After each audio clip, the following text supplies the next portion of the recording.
Hello friends, once again you are welcome to is English with NS. दोस्तों, आज हम relative pronouns के बारे में पढ़ेंगे। इनको रिलेटिव प्रोनाउंस और रिलेटिव क्लॉज भी बोलते हैं। ये दो प्रकार के होते हैं दोस्तों। एक होता है डिफाइनिंग रिलेटिव क्लॉज और दूसरा होता है non defining relative clause. Defining relative clause किसे कहते हैं, मैं बताता हूँ आपको। डिफाइनिंग रिलेटिव, इनकी परिभाषा बताता हूँ, इसका अर्थ या परिभाषा बोलते हैं, इसको मैं बताता हूँ। Defining relative clause give us necessary information about the words the modify the help convey the intended meaning. ये किसी व्यक्ति, वस्तु, जानवर के विषय में विशेषण के रूप में जानकारी प्रदान करते हैं। बीच में मैं आपको बता दूंगा कौन सा डिफाइनिंग करना, आपको कौन सा नॉन डिफाइनिंग।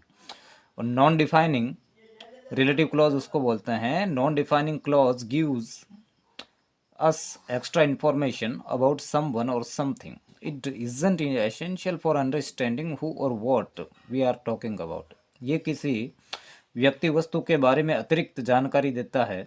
ये आवश्यक नहीं है कि हम किसके बारे में बात कर रहे होते हैं। अब दोस्तों, ये जानना तो केवल टीचर का काम होता है कि कौन से डिफाइनिंग है, कौन से नॉन डिफाइनिंग है, इसकी परिभाषा क्या होती है। आपका काम है, आप ये रिलेटिव प्रोनाउंस होते हैं, इनको प्रयोग कैसे करें, इनका जब क्वेश्चन आता है तो इनको हल कैसे करें, और उसको जानने का एक शॉर्ट तरीका मैं आपको बताऊंगा।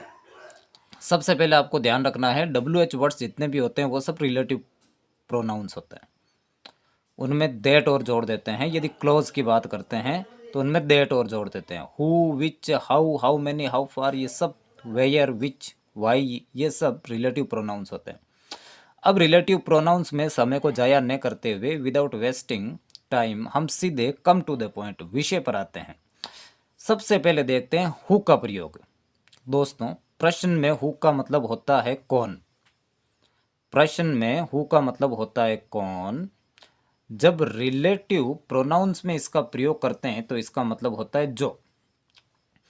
अब यदि आपको कहीं खाली जगह में हु का, हु हु या हु के साथ कोई और ऑप्शन देते हैं तो उसको कैसे भरते हैं, उसका सबसे पहले रूल ये है, इसका पैटर्न होता है। यानी सबसे पहले खाली जगह से पहले पर्सन आता है। जैसे ये मैंने खाली जगह बनाई है, खाली जगह से पहले पर्सन और खाली जगह के बाद वर्ब यानी क्रिया आती है। खाली जगह से पहले पर्सन और खाली जगह के बाद वर्ब आएगी तो वहां पर हु का प्रयोग करेंगे। जैसे मिस्टर मोहित ब्लैंक स्पेस खाली जगह drives A rickshaw is very poor. यानी श्रीमान रोहित जो कि रिक्शा चलाते हैं वो बहुत गरीब हैं। तो यहाँ पर हु का मतलब कौन ना होगा, यहाँ पर होगा जो। अब यहाँ पर यदि हमको दे दिया कि हु, हुम और हुज में से हम किसका प्रयोग करेंगे, तो हमें ये ध्यान रखना है, हु का एक नियम होता है, खाली जगह से पहले पर्सन, पर्सन होना जरूरी है, कोई व्यक्ति, और खाली जगह के बाद कोई वर्ब हो तो ही हु का प्रयोग होता है। ये खाली जगह से पहले मोहित पर्सन है और खाली जगह के बाद ये ड्राइव यानी चलाना, गाड़ी चलाना, ये वर्ब है, तो इसमें हु का प्रयोग होगा दोस्तों। इसकी खाली जगह दो तरह से देते हैं। एक तो सबसे पहले सब्जेक्ट और उसके तुरंत बाद खाली जगह दे देते हैं। दूसरे में देते हैं इसमें ऑब्जेक्ट की जगह पर,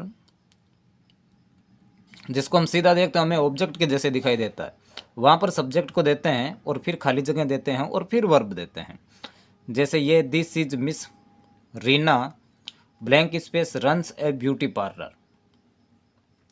यानी ये सुश्री रीना है जो कि एक ब्यूटी पार्लर चलाती है। अब ये सेंटेंस आपको दे दिया और खाली जगह दे दी और आपको ऑप्शन दे दिया हुम, विच और हु में से किसका प्रयोग करना है। तो आप इसमें ज़्यादा कहीं दिमाग नहीं लगाएंगे, इतना देखेंगे कि खाली जगह से पहले ये पर्सन है रीना और खाली जगह के बाद ये रन यानी चलाना, ये वर्ब है, तो हम यहाँ पर हु का प्रयोग करेंगे। एक क्वेश्चन इस तरह से आता है खाली जगह का, ये दो तरीके से ही क्वेश्चन आते हैं, इसके अलावा क्वेश्चन नहीं आते हैं। फिर जब सेंटेंस को जोड़ना हो तो सेंटेंस को हु से जोड़ते कैसे हैं। दो सेंटेंस देते हैं और क्वेश्चन देते हैं combine the following pairs of sentences, यानी नीचे दिए गए शब्दों के जोड़ों को मिलाइए। तो हमें ये ध्यान रखना है, हु हु हमेशा जब हु से कोई प्रश्न बनता है तो वे सब्जेक्ट पूछता है, हमेशा हु पूछता है सब्जेक्ट। तो हमें ये ध्यान रखना है कि हु सब्जेक्ट के बारे में बताता है, रिलेटिव प्रोनाउन में हु सब्जेक्ट के बारे में बताता है। अब सब्जेक्ट वाले प्रोनाउंस होते हैं ही, शी और दे, होते तो और भी है, लेकिन आपके लिए ये इंपॉर्टेंट है आपकी एग्जाम की दृष्टि से। ही, शी और दे सिंगुलर, सिंगुलर और ये प्लूरल, ये होते हैं।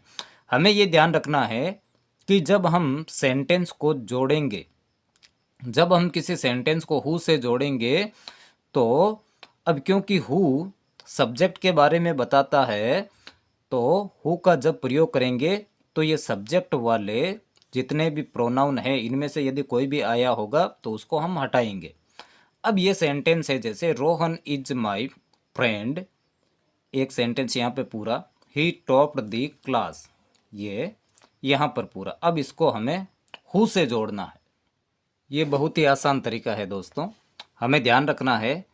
Rohan is my friend, he topped the class, यहाँ पर ये रोहन ये शुरुआत में आया है और यहाँ पर दूसरे वाक्य में ये ही आया है, यानी रोहन का ये प्रोनाउन ही आया है।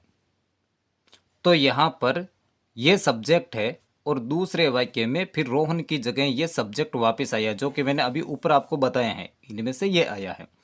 तो हम नियम जब लगाएंगे तो हमारे दिमाग में इन सेंटेंस को जोड़ेंगे तो हमारे दिमाग में ये फॉर्मूला होना चाहिए कि सबसे पहले हमें सब्जेक्ट लगाना है और सब्जेक्ट के बाद में हु का प्रयोग करेंगे। तो इस वाक्य में सब्जेक्ट रोहन है, ये रोहन। अब हम सब्जेक्ट हमको मिल गया तो अब यहां पर हम हु का प्रयोग कर सकते हैं, ये who.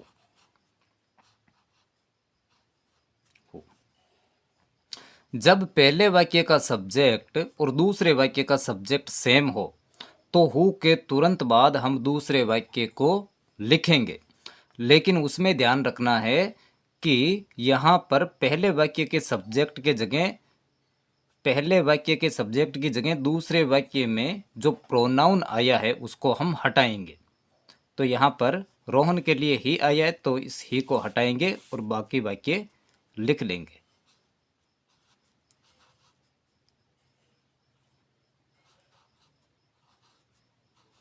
Who topped the class,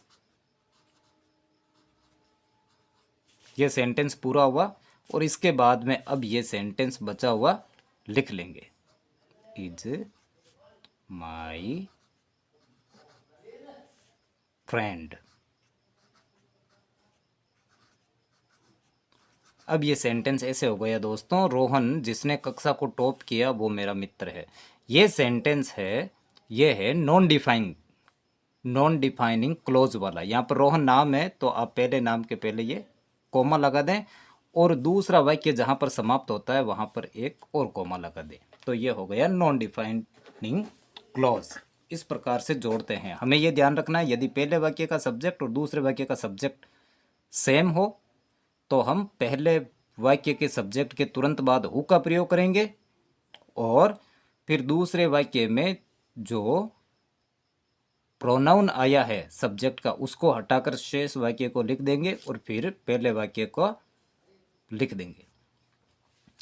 अब एक तो ये तरीका होता है जब पहले सबसे पहले सब्जेक्ट आता है, दूसरे में आपको पहले वाक्य में जब सेंटेंस खत्म होगा तब आपको सब्जेक्ट मिलेगा। ऐसे दो तरीके से क्वेश्चन आते हैं, इसके अलावा नहीं आते हैं। अब ये सेंटेंस है, जैसे I met Miss Kenny, she helped you last year. इस सेंटेंस में हम हु का प्रयोग करेंगे, यानी हु से इन दोनों वाक्यों को जोड़ेंगे। तो कैसे जोड़ेंगे? पहले वाक्य में सब्जेक्ट देखें आप, पर्सन कौन सा पर्सन है यहाँ पर? Miss Kenny. तो ये आई मेट मिस कैनी।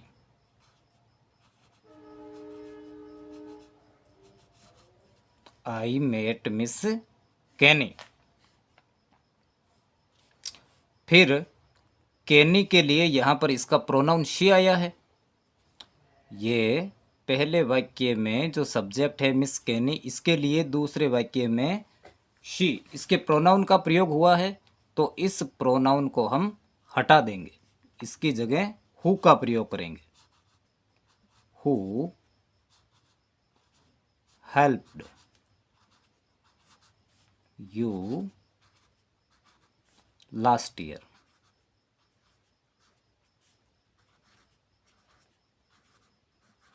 ऐसे जोड़ते हैं दोस्तों।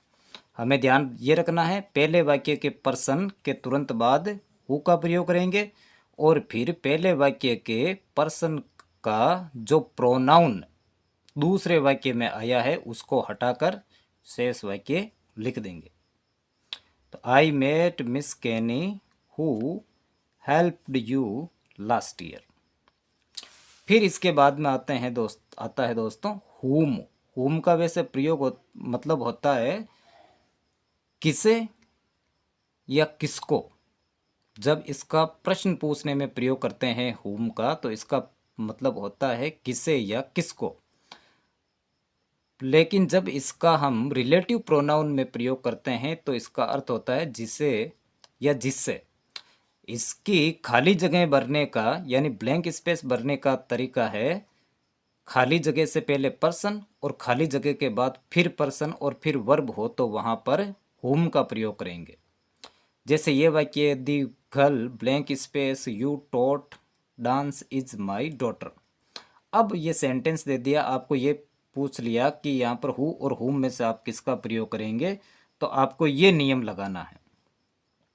खाली जगह से पहले पर्सन, ये खाली जगह दी गर्ल पर्सन है, ये खाली जगह, और खाली जगह के बाद वापस पर्सन, ये पर्सन यू पर्सन है, और इसके बाद वर्ब, ये टॉट टीच की सेकंड फॉर्म टॉट, ये वर्ब है। यानी खाली जगह से पहले पर्सन और खाली जगह के बाद पर्सन और फिर वर्ब हो तो वहाँ पर हुम का प्रयोग करेंगे। तो यहाँ पर प्रयोग होगा हुम का। The girl whom you taught dance is my daughter, यानी वे लड़की जिसको आपने डांस सिखाया वो मेरी पुत्री है। दूसरे ढंग से यदि आपके खाली जगह आएगी तो वो ऐसे आएगी, यानी इसमें तो सबसे पहले यानी पहले सब्जेक्ट के तुरंत बाद खाली जगह आ गई और दूसरे में वर्ब के बाद सब्जेक्ट आएगा और फिर खाली जगह आएगी। तो ये सेंटेंस है जैसे आई नो द बॉय, ये द बॉय पर्सन है, ये पर्सन, फिर खाली जगह, ये खाली जगह, और उसके बाद में ये द टीचर, ये फिर से पर्सन है, और ये स्लैप्ड है, ये वर्ब है। तो इस वाक्य में हम हुम का प्रयोग करेंगे, यानी खाली जगह से पहले पर्सन और खाली जगह के बाद पर्सन और फिर वर्ब है तो वहाँ पर हु और हुम में से हम हुम का प्रयोग करेंगे। I know the boy whom the teacher slept, यानी मैं उस लड़के को जानता हूँ जिसे अध्यापक ने चांटा मारा था। अब दोस्तों यदि क्वेश्चन दूसरे ढंग से पूछें आपको, यानी दो वाक्यों को जोड़ने के लिए, तो उसको कैसे करेंगे। सबसे पहले देखें, हुम ऑब्जेक्ट के बारे में बताता है। हुम हमेशा जब प्रश्न के रूप में इसका प्रयोग करते हैं तो ये ऑब्जेक्ट के बारे में पूछता है, और जब रिलेटिव प्रोनाउन में इसका प्रयोग करते हैं तो ये कर्म के रूप में प्रयुक्त होता है। तो अब ये क्योंकि ऑब्जेक्ट यानी कर्म के रूप में प्रयुक्त होता है तो कर्म वाले प्रोनाउंस यानी सर्वनाम, कर्म वाले सर्वनाम कौन कौन से होते हैं उनको देखेंगे। वो होते हैं हिम, हर और देम। तो यानी हम जब किसी वाक्य में हुम का प्रयोग करेंगे तो हिम, हर और देम को हटाएंगे। वो कैसे हटाएंगे ये मैं आपको बताता हूं। The man is my friend you cheated him, ये दो वाक्य है दोस्तों। एक ये है the man is my friend, दूसरा यू चीटेड हिम। ये दो वाक्य, इनको आपको हुम से जोड़ना है। नियम ये काम में लेना है कि सबसे पहले पर्सन होगा, पर्सन के बाद होम लगाएंगे और फिर वापस पर्सन आएगा और फिर वर्ब आएगी। ये नियम लगाएंगे तो हम यहाँ पे देखेंगे इस वाक्य में पर्सन क्या है, दी मैन, ये पर्सन है, the man, the man person हो गया। अब हम होम का प्रयोग करेंगे, ये होम। अब दूसरे वाक्य में ये यू, फिर से पर्सन आ जाएगा नियम के अनुसार, होम के बाद में पर्सन लगाएंगे, यू चिटेड।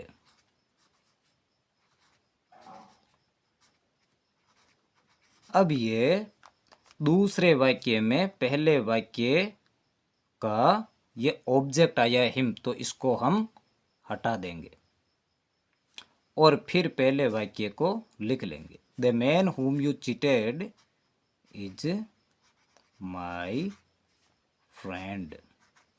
इस प्रकार से सेंटेंस को जोड़ते हैं।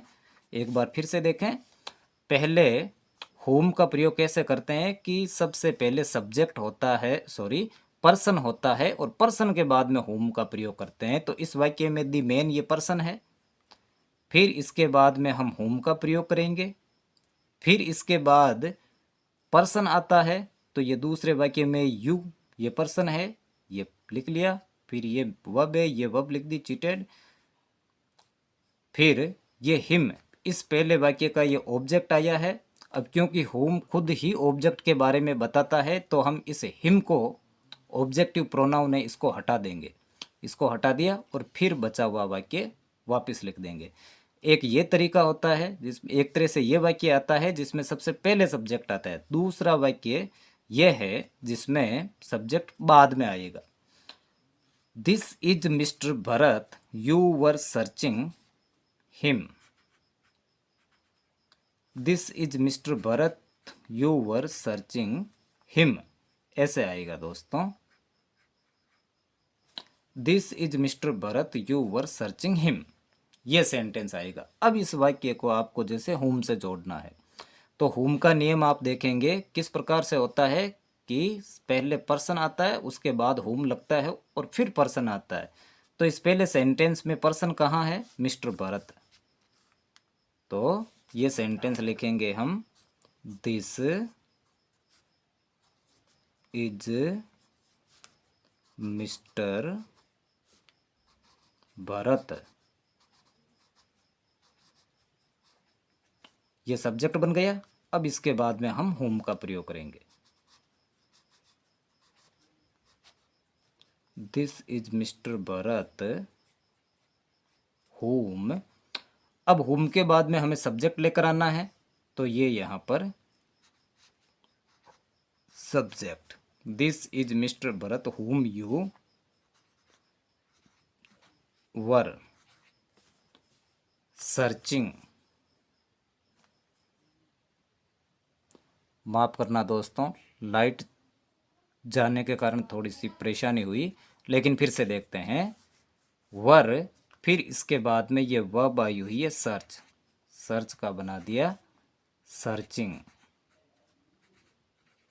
अब इस वाक्य में ये जो हिम आया हुआ है, ये हिम इस वाक्य का ऑब्जेक्ट रूप है और हुम हमेशा ऑब्जेक्ट के बारे में पूछता है, ऑब्जेक्ट के रूप में प्रयुक्त होता है, तो इस हिम को हटा देंगे। इस प्रकार हुम से सेंटेंस जोड़ते हैं। अब इस सेंटेंस का अर्थ देखते हैं, दिस इज मिस्टर भरत, ये श्रीमान भरत है जिसे आप ढूंढ रहे थे। दोस्तों उम्मीद करता हूँ कि ये वीडियो आपको अच्छा लगा होगा। आप इसको लाइक करें, सब्सक्राइब करें और शेयर करें और हमारे वीडियो को देखते रहें। Thank you.